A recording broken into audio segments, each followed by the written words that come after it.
محترم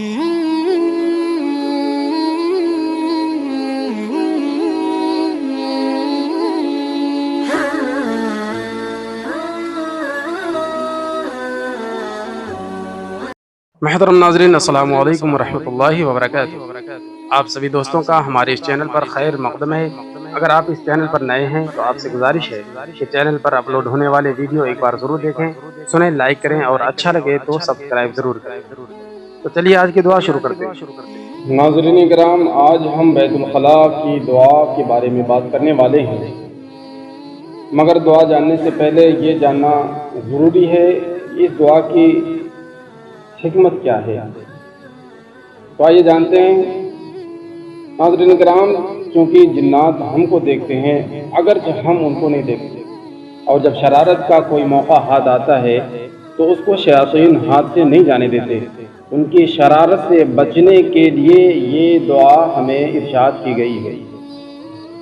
ایک حدیث میں ہے کہ جب انسان بسم اللہ پڑھ کر بیت الخلاء میں جاتا ہے، یعنی باتھ روم میں جاتا ہے، تو شیاطین کو انسان کی شرمگاہ نظر نہیں آتی، اس لیے ان کے لیے کھلواڑ کرنا ہمارے ساتھ ممکن نہیں ہوتا۔ اس لیے بہتر ہے کہ قضاء حاجت کے لیے جانے والا شخص یہ دعا پڑھے: اللہم انی اعوذ بک من الخبث والخبائث، یعنی اے اللہ، میں پناہ مانگتا ہوں خبیث دینوں اور خبیثہ جنیوں سے۔ باتھ روم کے اندر بایاں پیر داخل کریں اور پھر بیٹھ کر سر ڈھک کر فراغت حاصل کریں، اطمینان کے ساتھ بیٹھے رہیں اور کسی سے نہ بات کریں، نہ موبائل چلائیں۔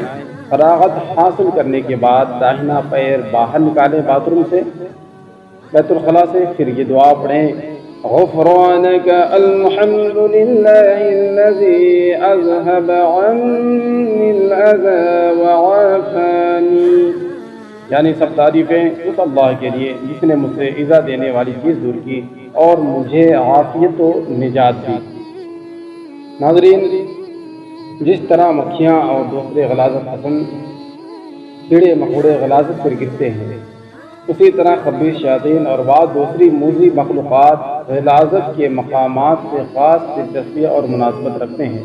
اس لیے رسول اللہ صلی اللہ علیہ وسلم نے ان مقامات میں جانے کے وقت کے لیے یہ دعا بتائی ہے، اور خود رسول اللہ صلی اللہ علیہ وسلم کا معمول بھی تھا کہ بیت الخلاء جانے کے وقت دعا پڑھتے تھے۔ لہٰذا ہم اور آپ کو چاہیے بھی کہ ان دعاؤں کا اہتمام کریں تاکہ خبیث شیاطین اور جن سے ہم سب کی حفاظت ہو سکے۔ السلام علیکم۔